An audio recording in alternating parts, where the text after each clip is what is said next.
Good morning, everyone. Welcome to our virtual class. By the way, I'm Jamalia Inero, and I'm your teacher for this morning. Our topic this morning is all about music of the Romantic period, 1820-1910. But this is our objectives. Objectives. A. Discusses the history of Romantic period. B. Defines the composer of Romantic period. C. Analysis the unique style of Romantic music. Romantic period is described as cultural movement that stress emotion, imagination, individualism, and freedom of expression. These characteristics are evident in music, art, and literature of the era. Nationalism was also incorporated in the music of the Romantic period. An example of a composition that shows nationalism is the Polonaise of Frederic Chopin, which is a dance composition for piano and is famous in Poland until today. First composer is Ludwig van Beethoven. Ludwig van Beethoven bridged the music from classical to romantic era by expressing his passion and emotions through his music. Other composers were inspired by this musical style that they started to use music as a means of expressing their emotions and individuality. This change in musical form also paved the way for expanding the orchestra as the composers explored various instrumentations. Piano music of the Romantic period in free forms such as fantasy, rhapsody, ballad, and nocturne. Program music was expressed in tone poems such as symphony, fantastic. Most of the musical compositions of the era portrays literature, history, emotions, and nature. Violin and strings music. Nicolo Paganini. He was born in October 27, 1782 in Genoa, Italy, in a family of 6 children. His musical skills started with playing the mandolin at the age of 5. He eventually transferred his training to the violin at the age of 7, with different violin professors in Italy. Paganini became the most famous violin virtuoso in the world. However, together with his fame came the rumors about his amazing violin skills that was said to be a gift from the devil and that he sold his soul in exchange for those skills. His compositions inspired a lot of other composers such as Franz Liszt, Frederic Chopin, and Robert Schumann. So this is Nicolo Paganini.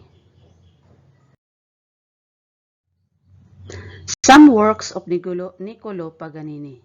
La Campanella, 24 Caprice for solo violin, OP1, Concerto No. 1 in EB, OP6, 15 quartets for guitar and strings, trio, The Carnival of Venice. Piano music of the Romantic period was filled with innovations. Most of the compositions required a high level of virtuosity. Some were reinventions of sonatas from the classical era. Today, some piano compositions from Romantic period have been adapted into songs.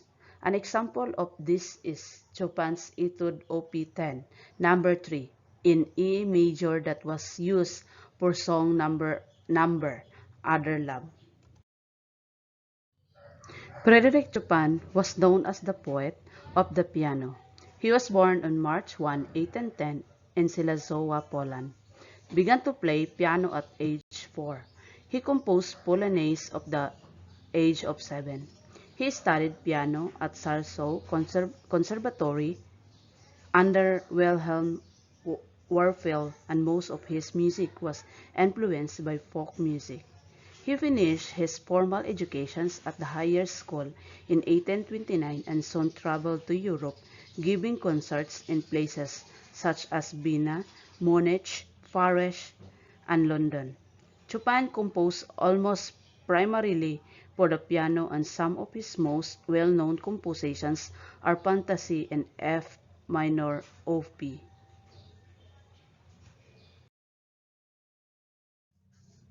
Op. 49, Revolutionary Etude, Op. 10, number 12, and 24, Preludes. Op. 28, in 1831, Chopin arrived in Paris and met other legendary composers such as Franz Liszt, Felix Mendelssohn, and Robert Schumann. So, he is Frederic Chopin.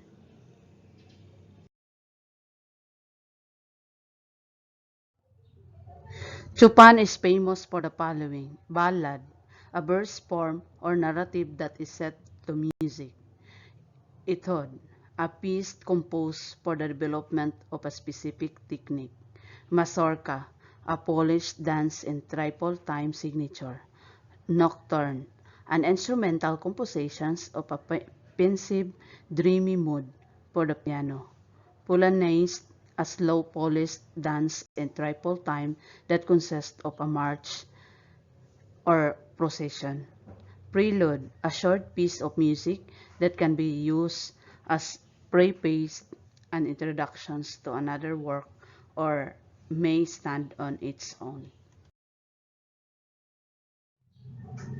Waltz, a German dance in triple meter; impromptu, a short pre-form musical composition usually for a solo instrument like the piano; scherzo, a musical movement of playful character, typically in ABE form; sonata, compositions for one or more solo instruments usually consisting of the four independent movements varying in key, mood, and tempo. Franz Liszt. The best word that describes the works of Franz Liszt is virtuosity. He was known as the virtuoso pianist, a composer, and the busiest musician during the Romantic era. He played and studied in Vienna and Paris while performing in concerts in the rest of Europe. Liszt was born in the village Doborhan, Hungary. He displayed remarkable talent at a young age and easily understood sight reading. His father was his first teacher at age 6. He was known for his symphonic poems, where he translated Greek literary works into musical compositions. He also made piano transcriptions of operas and famous symphonies. He was known for his symphonic poems, where he translated Greek literary works into musical compositions. Many of his piano compositions are typically challenging pieces. So he is Franz Liszt.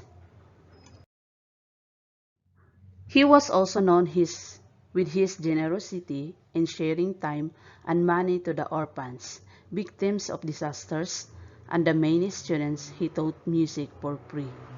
Some of Liszt's piano works, La Campanella, Liebestromme No. 3, Liszt's Hungarian Rhapsodies, were originally written for solo piano, but many were arranged for orchestra or other combinations of instruments.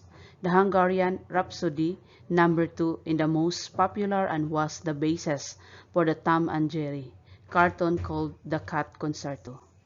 And Sospero, Sonata in B minor, arrangements of the 9 Beethoven symphonies, transcriptions of Lieder by Schubert, orchestral composition, symphonic poems, Hamlet-less preludes. Robert Schumann, one of the famous Romantic composers that beautifully combined music and words, and Robert Schumann. He was a composer and a music critic and was born in 1810 in Chicago, His father wanted him to study law, and so in 1821, Schumann went to Leipzig to study law.